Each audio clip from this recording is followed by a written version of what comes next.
Bismillahirrahmanirrahim. Assalamualaikum warahmatullahi wabarakatuh. Alhamdulillah saya akan menyampaikan tugas mata kuliah dari vokasional dalam perspektif global.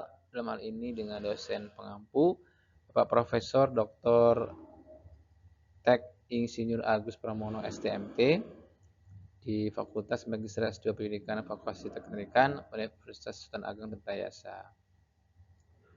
Baik, saya akan menyampaikan pendidikan vokasional global dalam hal ini eh, memegang peranan krusial dalam menyiapkan sumber daya manusia yang terampil dan siap menghadapi dinamika pasar kerja global di Indonesia.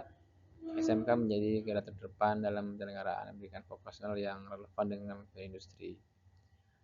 SMK Suciruas telah mengimplementasikan berbagai program untuk meningkatkan kualitas lulusannya agar mampu bersaing di tingkat lokal maupun nasional. Konsepnya dan karakteristik pendidikan vokasional itu berorientasi pada kebutuhan industri, pembelajaran berbasis praktik, kemudian kemitraan dengan industri juga seperti kurikulum, fasilitas, magang, dan penempatan kerja. Kemudian pengembangan soft skill, jadi bagaimana membekali siswa dengan kemampuan komunikasi, kerja tim, pemecahan masalah, dan lain-lain. Dan terakhir adalah sertifikasi kompetensi. Lulusan memperoleh sertifikasi yang diakui secara nasional. Kemudian urgensinya adalah dalam pendidikan vokasional di era global dan society 4.0, ini adalah kesenjangan atau keterampilan skill gap, yakni perkembangan teknologi pusat menciptakan kesenjangan antara keterampilan tenaga kerja dan budaya industri. Kemudian daya saing global, peningkatan produktivitas dan inovasi, kemudian pengurangan pengangguran. Artinya dalam hal ini mempersiapkan lulusan kerja, mengurangi tingkat pengangguran tentunya. Tantangannya adalah perubahan teknologi yang cepat. Artinya kurikulum harus terus diperbaharui agar tidak tertinggal. Dengan kualitas SDM pengajar, guru vokasi perlu kompetensi teknis dan pedagogus yang tinggi ya. Persepsi masyarakat itu artinya pendidikan vokasional masih sering dianggap yang kedua. Jadi keterbatasan infrastruktur dan fasilitas banyak SMK yang menghadapi keterbatasan peralatan standar.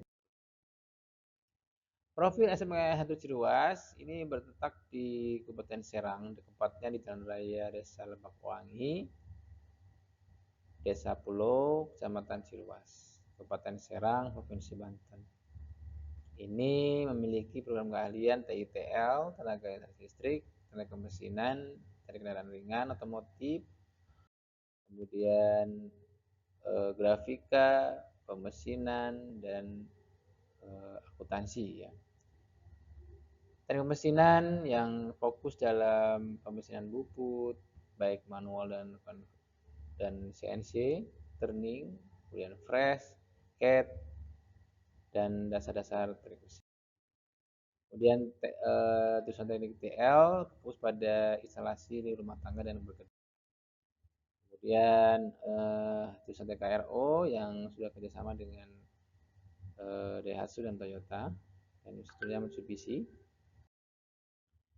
Kemudian akuntansi dan keuangan lembaga ini juga sudah bekerjasama dengan beberapa lembaga keuangan di sekitar sekolah, yaitu di Kecamatan Ciruas. Di situ ada Bank Syariah Indonesia ataupun Bank BRI.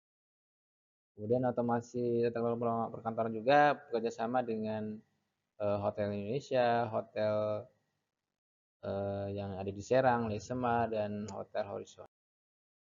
Kemudian grafika juga berkaitan dengan desain grafis, broadcasting ataupun yang bekerjasama dengan percetakan di wilayah sekolah.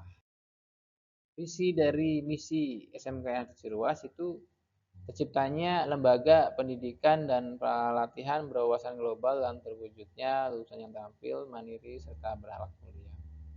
Dengan misi sistem pendidikannya diwujudkan dengan pendidikan latihan menyenangkan dan bermutu dengan dukungan sarana dan prasarana yang lengkap, menyiapkan dan melatih tenaga kerja yang terampil, menyelenggarakan pendidikan dan pelatihan agar lulusan semakin kompeten kompeten, kemudian dia tentunya juga memiliki kreativitas, peserta didik mampu berusaha dan tentunya adalah menghasilkan lulusan yang berakhlak mulia. Latar belakangnya adalah dalam hal vokasional itu fokus pada program magang guru ya tentunya sejak tahun 2024 ini yang di belakangnya adalah peningkatan kompetensi guru vokasi yang relevan dengan industri. Jadi guru harus memiliki pemahaman mutakhir tentang praktik industri, teknologi, dan standar kompetensi. Tujuannya adalah meningkatkan kompetensi profesional, pedagogis, dan vokasi. Kemudian memperbaharui pengetahuan keterampilan guru, kemudian memperkuat relevansi kurikulum dengan IDU ya. Kemudian membangun dan mempererat hubungan kerjasama. Nah, implementasinya adalah penempatan guru produktif di perusahaan, kemudian pengetahuan dan keterampilan baru diintegrasikan ke dalam pembelajaran. Tantangannya adalah ketersediaan industri mitra dengan durasi dan pengalaman relevan. Jadi banyak industri-industri yang mungkin di luar sana masih memiliki keterbatasan dalam memberikan durasi karena banyak juga sekolah-sekolah yang mengajukan magang guru ya di perusahaan. Kemudian penyesuaian jadwal guru agar tidak mengganggu proses belajar mengajar. Kemudian terbelakang dari kemudian vokasional yang berikutnya adalah pelatihan operator dasar. Ini kolaborasi dan isu keterserapan kelulusan. Jadi program pengabdian masyarakat ini oleh mahasiswa S2 pendidikan vokasi pendidikan itu di bagian adalah masih rendahnya tingkat keterserapan lulusan di bidang pengawasan, jadi khususnya bidang-bidang yang lain ya. Sesuai dengan raport pendidikan di laman dikdasman.go.id bahwa penyerapan lulusan SMK itu masih sedang, artinya masih di bawah standar. Kemudian kualitas pembelajaran juga sama.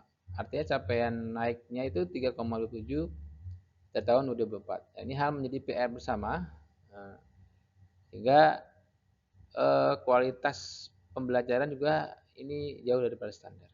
Nah, tujuannya adalah untuk apa? Dalam pelatihan dasar ini adalah salah satu peningkatan keterampilan dasar pengelasan siswa dengan standar industri. Jadi membekali siswa dengan sertifikasi yang diakui, kemudian menjembatani kesenjangan kompetensi lulusan dan kebutuhan industri,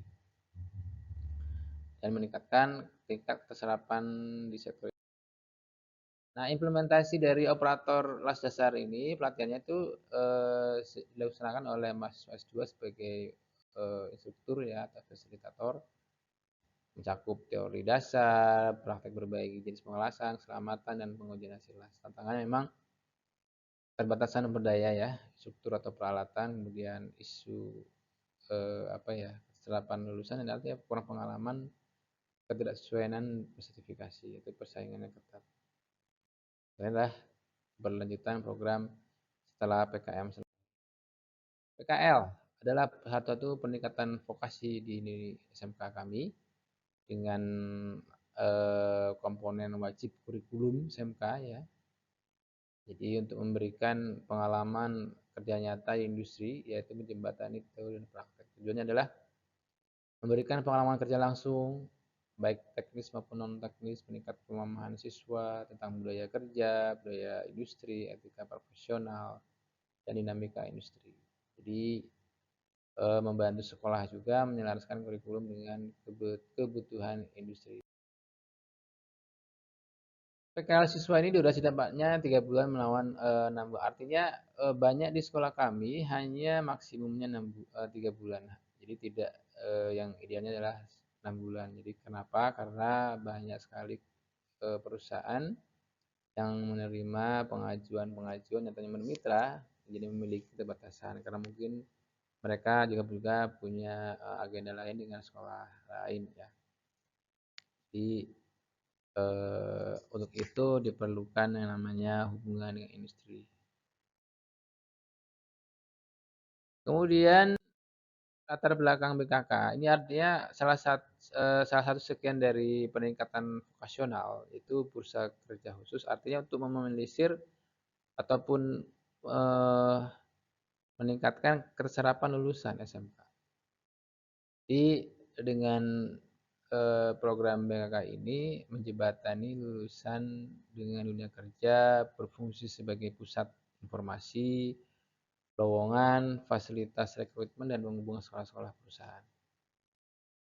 Tujuannya adalah memfasilitasi penempatan kerja, menyediakan informasi lowongan, meningkatkan kesiapan lulusan, dan membangun kerjasama jaringan bersama Dudi. Ya. Kemudian proses rekrutmen ini itu melalui perusahaan ataupun job fair ya, dengan cara mengundang berbagai perusahaan dan untuk membuka stand di sekolah. Dilakukan secara berkala ya. Rencana masa depan artinya strategi adalah dalam adalah meningkatkan kerjasama dengan lebih banyak perusahaan yang relevan, kemudian mengembangkan modul struktur untuk membimbing siswa, peningkatan guru pembimbing, pelatihan guru pembimbing untuk monitoring dan evaluasi efektif. Jadi dalam hal ini sistem evaluasi berbasis kompetensi. Rencana masa depan adalah sertifikasi lokal dan nasional. Jadi implementasinya yaitu identifikasi kebutuhan sertifikasi, pelatihan persiapan ujian, dalam hal ini menyediakan pelatihan khusus untuk dan fasilitas persiapan ujian. Jadi kerjasama dengan lembaga sertifikasi dalam hal ini menjalin kemitraan dengan lembaga sertifikasi internasional yang ataupun nasional yang kredibel. Kemudian insya Allah kita akan melakukan atau mengembangkan teaching factory yang mengadopsi industri 4.0. DEVA adalah pembelajaran di mana proses produksi atau jasa dilakukan di sekolah dengan standar dan prosedur industri. Dan ini sebagai rencana masa depan di SMK kami dalam meningkatkan kevokasionalan. Kemudian kolaborasi PT dan industri ini baru-baru ini kita sudah melakukan dalam proses juga untuk kolaborasi PT dan industri. Ini program magang salah satunya adalah yang sudah dilakukan di sekolah kami. Kesimpulannya adalah penerapan vokasional di SMK Negeri 1 merupakan upaya strategis untuk menghasilkan lulusan yang kompeten dan siap bersaing di pasar kerja global. Program mengganggu pelatihan las, KL dan BKK adalah pilar utama. Tantangannya memang seperti durasi PKL dan keterserapan lulusan perlu diatasi. Rencana pengembangan masa depan termasuk peningkatan PKL, sertifikasi dan teaching factory serta kolaborasi dengan Didu menunjukkan komitmen SMKN Satu Cirwas untuk terus berinovasi dan mencetak lulusan yang adaptif, inovatif dan daya saing tinggi. Terima kasih. Tentunya dalam materi slide presentasi ini adalah masih banyak kekurangan. Semoga kami menyampaikannya bermanfaat, mudah dipahami dan bisa menjadi referensi untuk riset-riset ataupun untuk sebagai bahan-bahan yang lainnya. Terima kasih. Wabillahi taufiq wal hidayah. Wassalamualaikum warahmatullahi wabarakatuh.